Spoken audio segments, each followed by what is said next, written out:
Welcome to Igniting Change, Finding Your Fire, a weekly podcast with Meena Puri, an Ayurvedic practitioner and spiritual teacher who brings the ancient, time-tested wisdom of Ayurveda in this time of great upheaval and global ascension to inspire you to the next level of your spiritual evolution. She will discuss all topics related to your physical, mental, emotional, and spiritual health. Are you ready to be free of all suffering and soar to your heart's calling?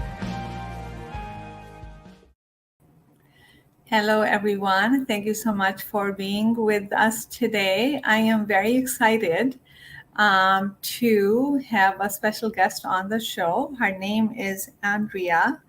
And she's also known as the Joyful Chef. And I'm going to have her share with you what she does. So, Andrea, welcome to the show. You just caught me hydrating. Hi, Meena. What a good idea that is on these, increasingly hot days. Yes. So, thank you. So, welcome to the show, Andrea. Thank you. Thank you. It's wonderful to be here. Wonderful. Yes, and I was just quickly looking at everything that you do, and I know the chef and cooking and teaching people cooking is a major part of what you do. And so can you share with us a little bit about all that? Yeah, for sure. What I primarily do, I feel, is I empower women to support their overall health through Ayurvedic cooking. So for a long time, I thought I was teaching people how to eat healthier, but I'm really teaching people an Ayurvedic approach to cooking, to nutrition, and that ends up being really an Ayurvedic lifestyle. And what really sets me apart, I think, Meena, in this world is that I actually do cooking classes. So every time I do an event or a workshop or my courses and programs, they all include cooking classes. And it turns out that those become a total highlight. And, I develop the recipes and people get to really experience what Ayurveda is by participating in these cooking classes and then, tasting the food and noticing how it makes them feel different and sharing that with, hubbies and other family members and friends and influencing them. And it just becomes this incredible, web of life and change. That's wonderful. So, Andrea, I want people to really pay attention to what we're saying. I'm hearing a background noise when you're talking. So I wonder if there's something that, like right now, like I'm hearing that. So I want it to be clear so people can hear now? it. No, it's still there. Okay. I can try changing my microphone setting. Yeah, if you can, or maybe you don't need the microphone. Yeah, exactly. I can unplug it. Let's do without that. Perfect. So you just want to turn the mute button off. You are on mute right now. Okay, are we back? We are back. Wonderful, okay. Wonderful.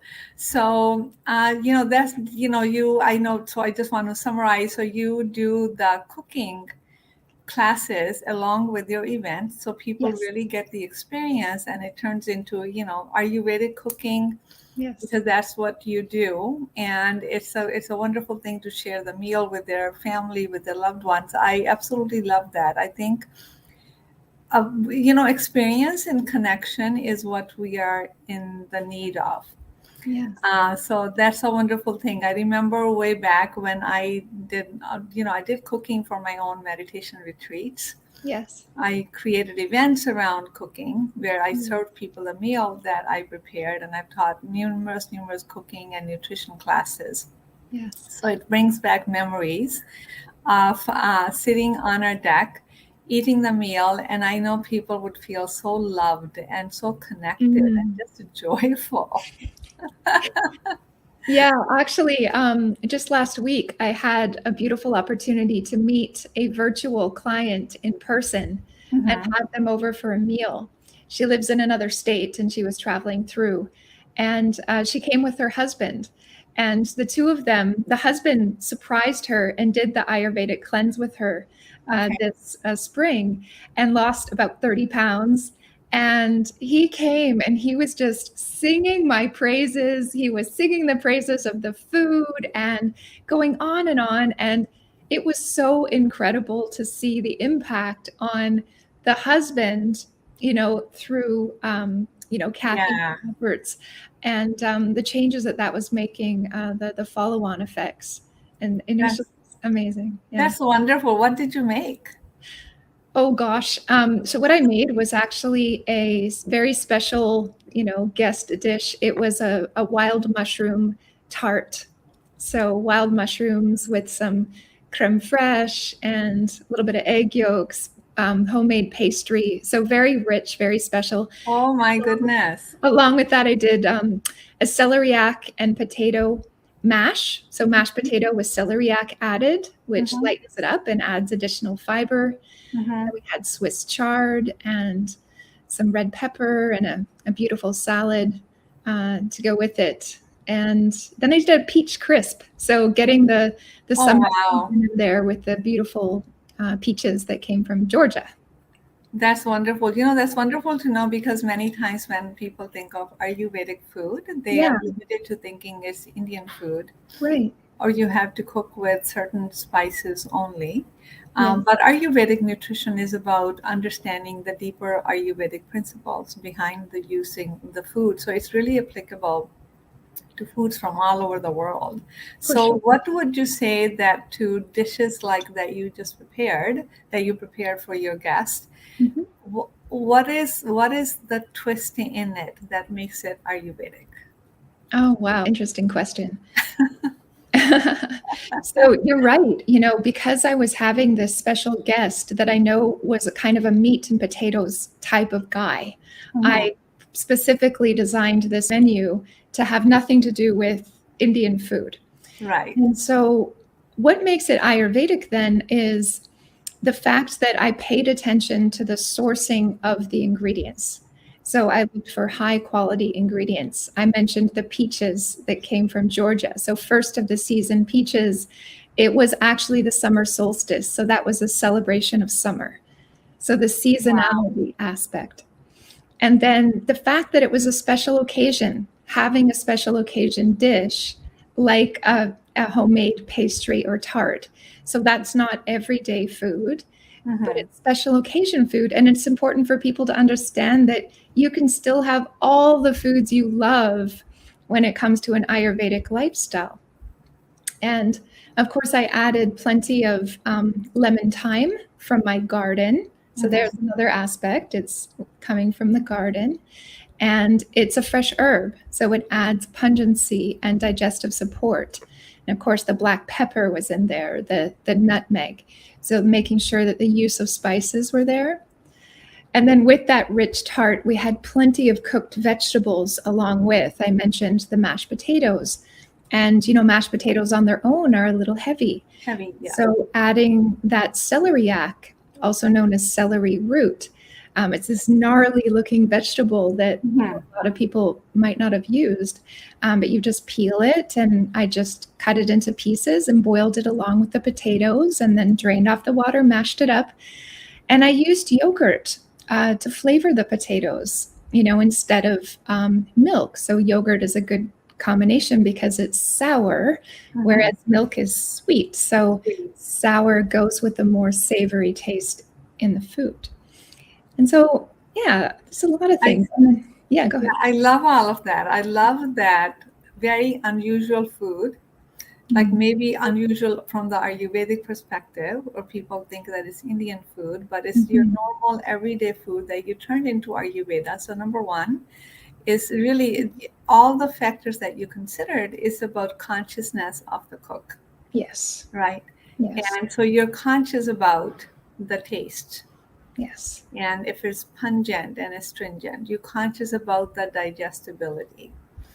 And it's a special occasion, and you were conscious about that your guest is meat and potatoes. So it's a lot of love Yes. A lot of attention. So that's what makes it Ayurvedic. Yes, there are many, many other things that make food Ayurvedic, like use Mm. of certain medicinal spices, looking at the different tastes of the food, the digestive and the post-digestive effect, and the combinations. So it can become complex and sophisticated, but look at how Andrea used these principles in your everyday meal.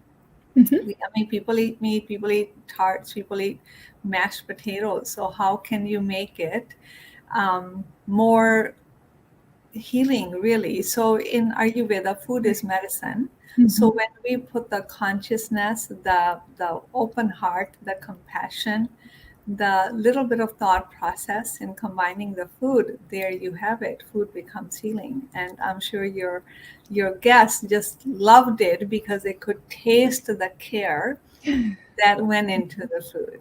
They did. They loved it. And, I like having guests because I also use my intuition. I don't ask them, what would you like to have? I look inside for my intuition and then I decide what I'm going to make, considering what I know. And so they came over and the first thing is, I love mushrooms and homemade pastry. This is amazing. And then the other one was like, mashed potatoes are my favorite. Oh, nice, nice. And then the Swiss chard was in there and, he was a little bit unsure, but he That's tried what it. this is, yeah. So, throwing something in there that's going to be new also. So it's, I love that. Cooking without asking the guests. So many yes, times, even in a household, people drive each other crazy thinking, what do you feel like? right. What should I, nowadays is what should I order? Or Yeah. what should I cook? What do you want me to cook? And I have yet to meet a person who says, yeah, please keep asking me because I've got the exact answer for you and I'm happy to answer it. The answer is, I don't know anything.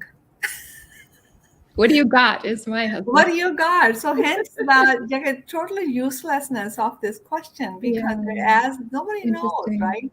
Surprise Interesting. them. So that's how I cook too. Mm. I don't think I go in the kitchen and see what's there and where my Mhm. hand go, and that's what happens. Yeah. So What it's needs to be used up, right? Like the used smart up and usage what of the food is you know, important also. exactly, and just intuitively tuning into what sounds good, what sounds good Mhm. right now. And if you Mhm. have other people, like, what could they be wanting? Or just Mhm. use your intuition. If you're Mm. wrong, you're wrong, but you're going to be Mm. right so many of the times, and it saves all the kind of the agony of asking, figuring out. Just Yeah, there's a lot of decision fatigue these days. So yeah, it's decision interesting you fatigue. bring I that up. like that word. I like that word. Decision fatigue. It's like, just feed me something already. Yeah. So it's part of the gift. I mean, one of the things that I'm really big on is just holding the flag, holding the banner for the importance of cooking.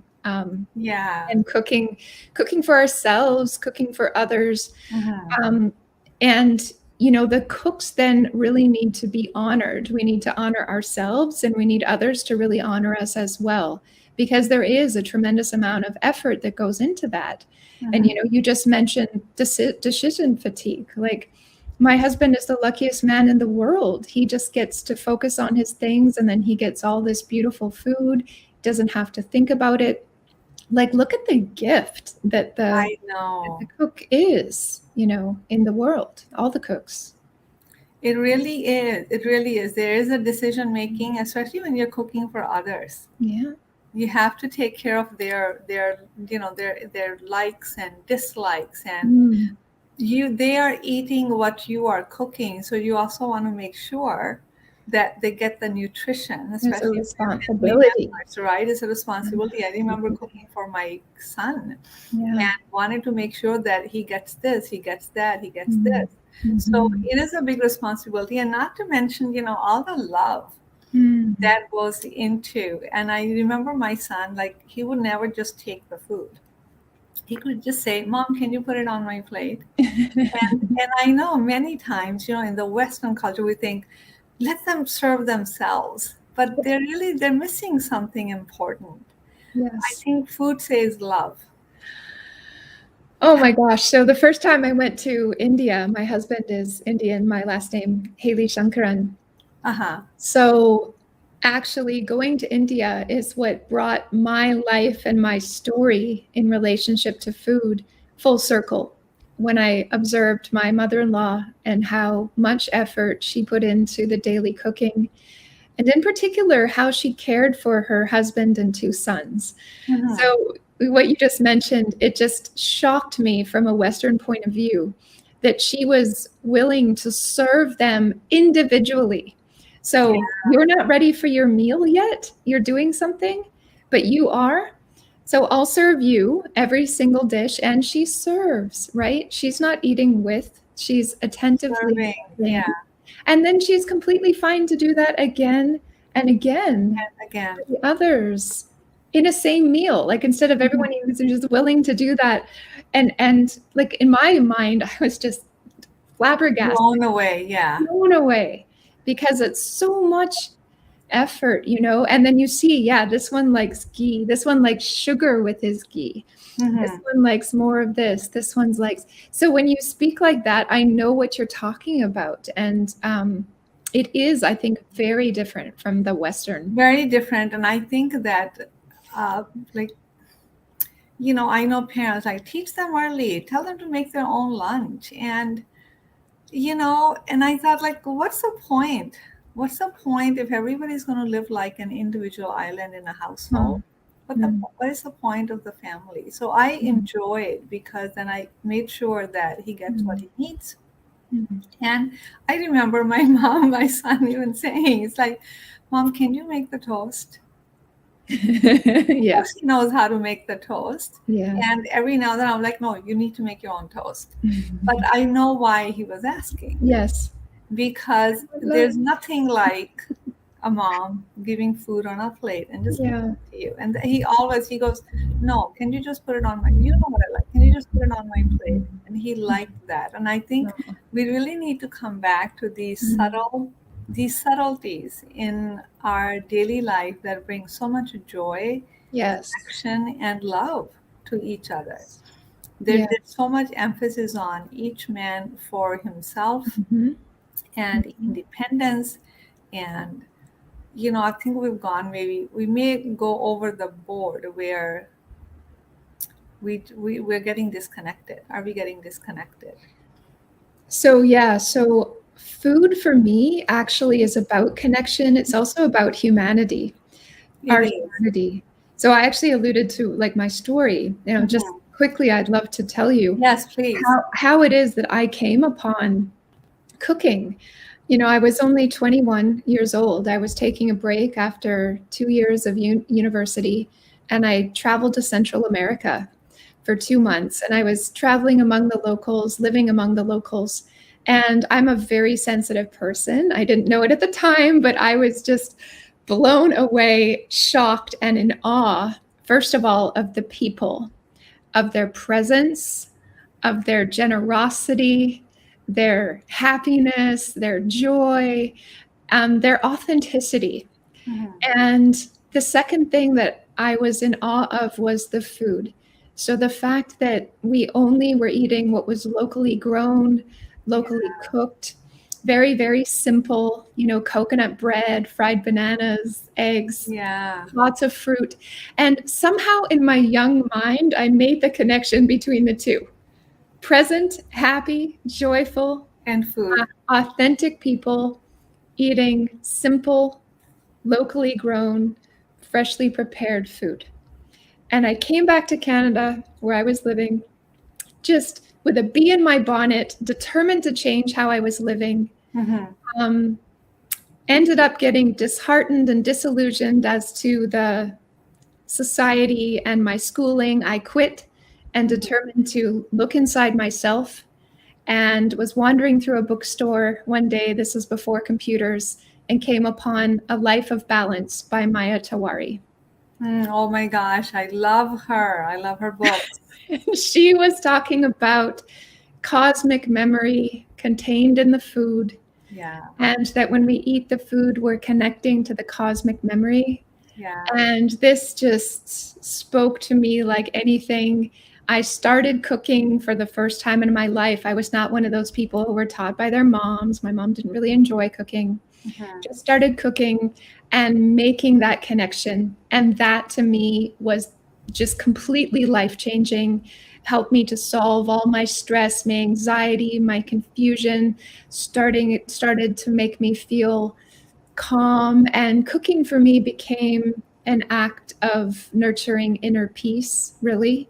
Wow. And I believe I finally understand that it was because I was making a connection to the divine through the food, because there is this understanding from Maya, but also my understanding is that the food is intelligent, and it's intelligent because it comes from nature, which is comes from the supreme intelligence. Yeah. And it's ordered and it's perfect.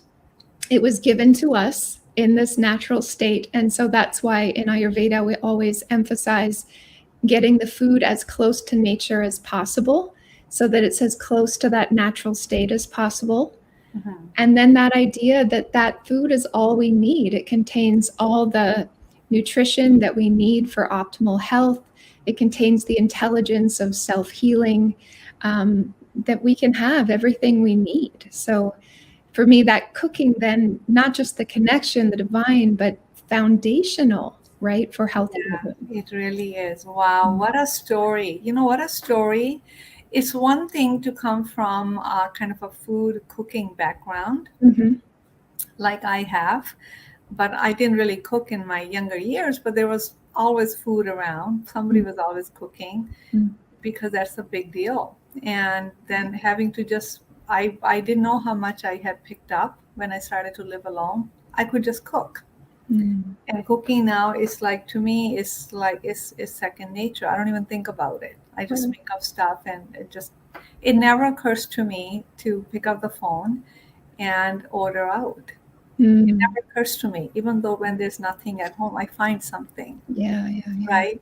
So, and that's one thing. But for someone who did not grow up around the cooking environment, and the connection that you made was just amazing. That is the connection. And the deeper connection is food has intelligence, food has order. And, you know, when we process food, we destroy that intelligence. And isn't it surprising that in turn we do destroy our own innate intelligence? We do. And you know what, I just one thing I want to share, because it just got clear for me this morning, this language, this idea of gut health. You know, I'm a digestive and gut health expert. And when we talk about the microbes in our gut, 90% of our cells are non-human. They're microbial. And what do these microbes do? They help us in the process of metabolism, breaking things down, you know, working through things, creating new life also. But it's a metabolism process. And if you look out in nature, everything is constantly metabolizing. There's growth and there's death and deterioration, and then there's new growth. And that's actually happening within us. And if you think about those processed foods that last for weeks or months or years, even on the grocery shelves, the microbes, which are just everywhere in the environment, are not interested in that food whatsoever, because it's surviving, whatever, it's there. So why would the microbes inside our bodies be interested in that food? So if you think about it, that food is, in a sense, poison.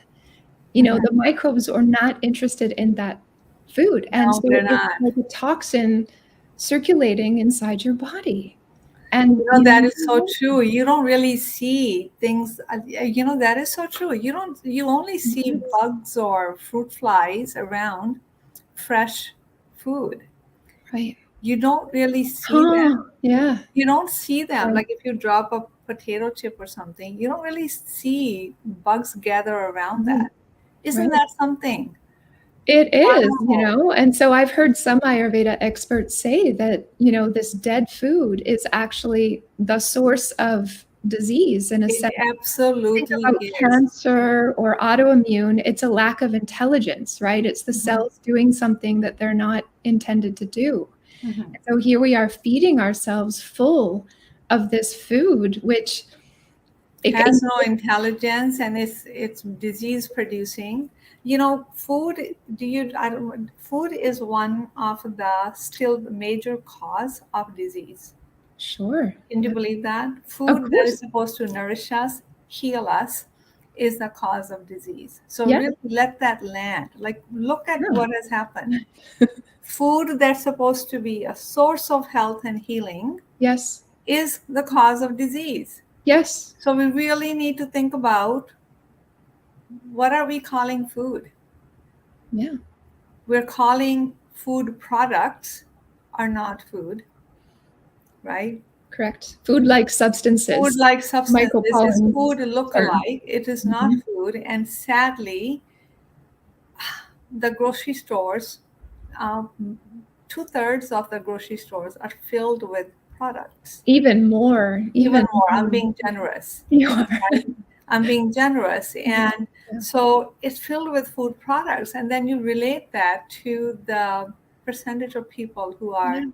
dealing with chronic health issues, Yeah. chronic mental, emotional, nervous system type Oh, disorders. yes, yes, yes. And food is such a major cause of it. It's all connected. It's all Right? connected. That's what people And don't. then we are screaming with, health costs. Yeah. The world really is going in circles. That's why these type of conversations, I don't even know where to start with. You know what I mean? It is so upsetting. When I even hear my own words, and like Yeah. the realization comes at another new way, and then Mm. it's just so upsetting. It's like, oh my God.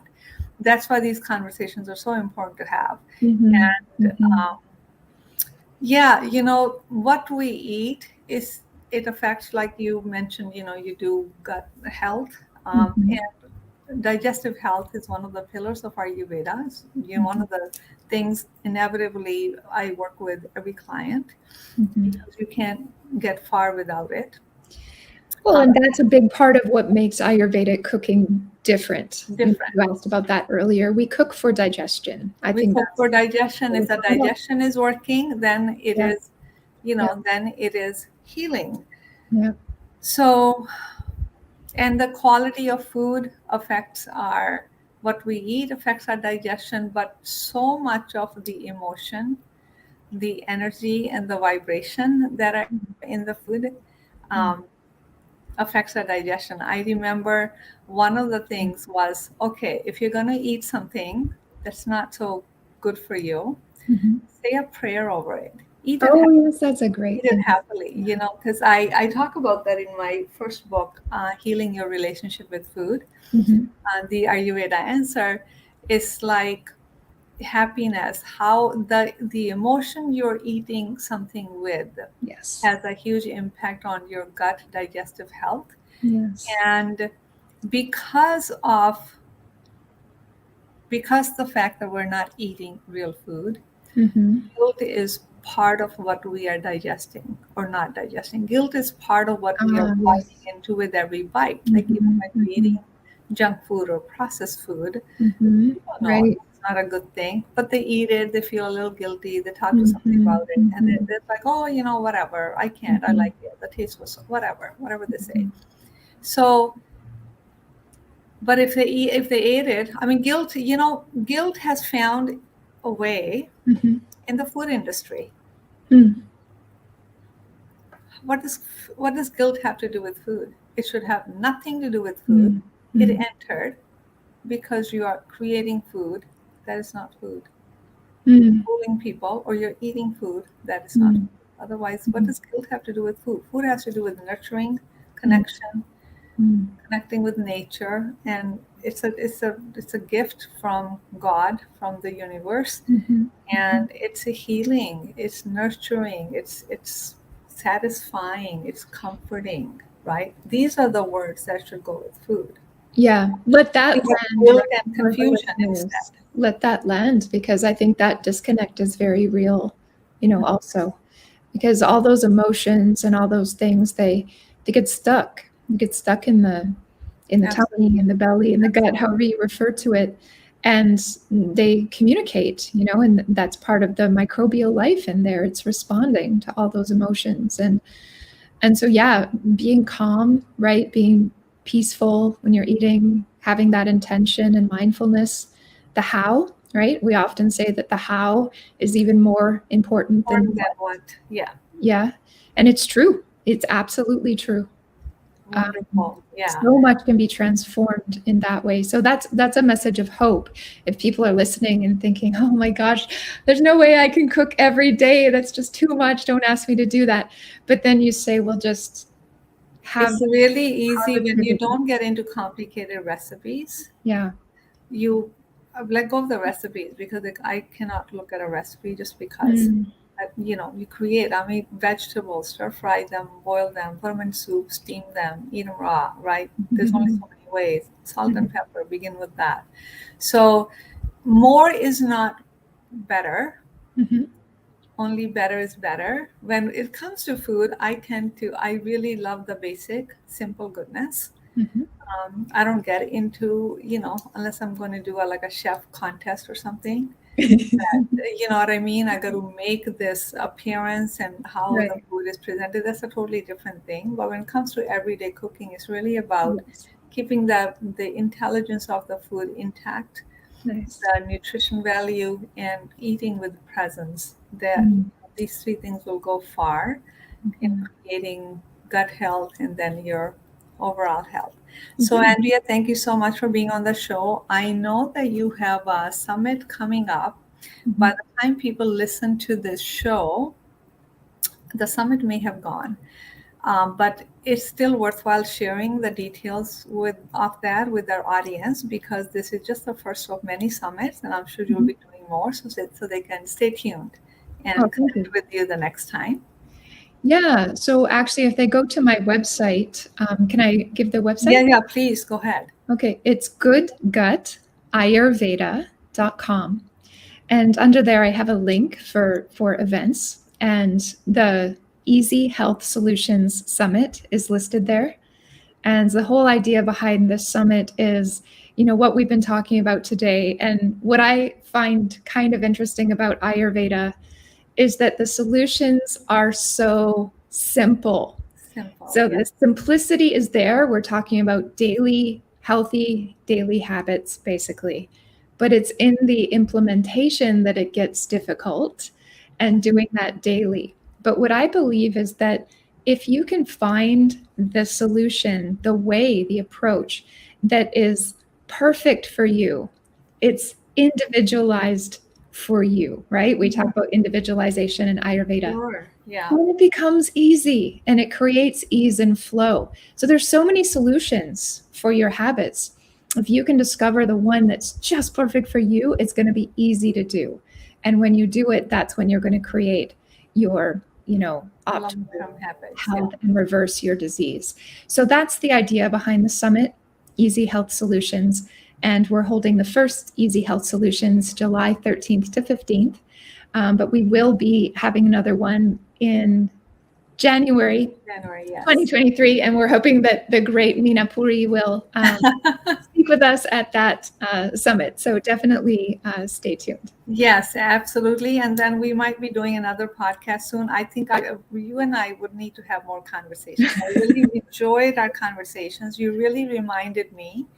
The whole, I'm getting goosebumps. You reminded me of the intelligence of the food. I do a lot of work with, emotional and deep trauma healing. Yes, I love that. And all of that. And food comes in the play, but it was just such a pressure for me to remember, to just be validated, saying, that's where my heart goes. It's just simple, pay attention, enjoy. And there's a lot of complexities in the world. We don't have to buy into them. Yeah, that's what I love about Ayurveda. I just always come back to that. Yeah, have the knowledge and then use it, and then don't even buy. Just because it's available doesn't mean you need it. Exactly. Okay.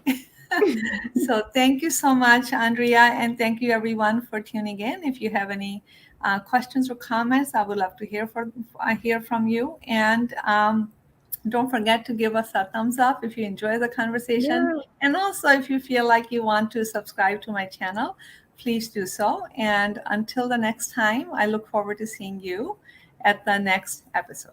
Andrea, thank you so much. Thank you. Thanks, everyone.